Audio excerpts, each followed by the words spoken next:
আমি এইখানে হাজারবারও যদি যাই তারপরেও আমার মন ভরবে না, কারণ এইখানে আমি দেশের একটা ভালোবাসা পেয়ে গেছি। কেননা এখানে চারদিকে সবুজ গাছপালায় ঘেরা। ঠিক আছে, এখানে আমার একটা ভালোবাসা জড়িয়ে গেছে। আমি এক কথায় এই জায়গাটা আমি যতবার যাইবো ততবার আমার ভালো লাগবে, ভালোবাসা থাকবে। ঠিক আছে, একটা নতুন নতুন একটা মেমোরি থাকবে এখানে। আমি অনেক ভালোবাসি এই জায়গাটাকে, কারণ আমার অনেক ভালো লাগছে। মালয়েশিয়া এরকম জায়গা, আশা করি কারোর যদি আর কোথাও জানা থাকে আমারে জানাইবেন প্লিজ, দয়া করে। কেননা আমি আহ, চারিদিকে গাছপালা সবুজে ঘেরা, আমি এরকম ধরনের মানে প্রাকৃতিক আমি পছন্দ করি এক কথায়। প্রাকৃতিক আশা করি সবাই পছন্দ করে, বাট আমি একটু বেশি। আমি প্রাকৃতিককে অনেক পছন্দ করি, আমি গাছপালাকে অনেক ভালোবাসি।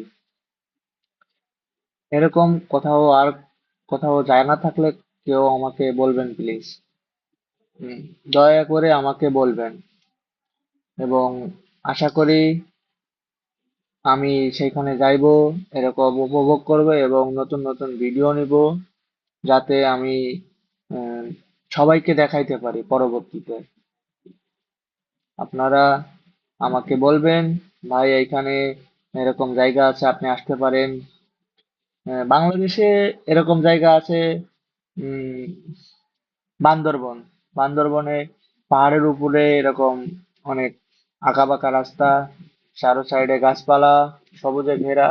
বাংলাদেশ তো এটা আমাদের আহ, একটা মাতৃভূমি, সেখানে তো কত কিছুই দেখার আছে।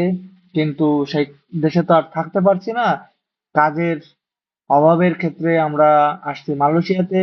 সেই জন্য বাংলাদেশের কথা এখন নাই বলি, এখন মালয়েশিয়াতে আছি। মালয়েশিয়ায় যদি এরকম কোথাও থাকে আপনারা আমাকে দয়া করে বলবেন। ঠিক আছে, আশা করি আমি সেখানে যাইবো, সেখানে একটা নতুন মেমোরি এবং ভিডিও নিব, সবাইকে দেখাইবো। আর কেউ যদি এই জায়গাতে আসতে চান, আপনারা মালয়েশিয়ায় প্যারাক ডিস্ট্রিক্ট পাংকোর, ঠিক আছে, পাংকোরে আপনারা চলে আসবেন। এই জায়গাটা অনেক কিছু দেখার আছে।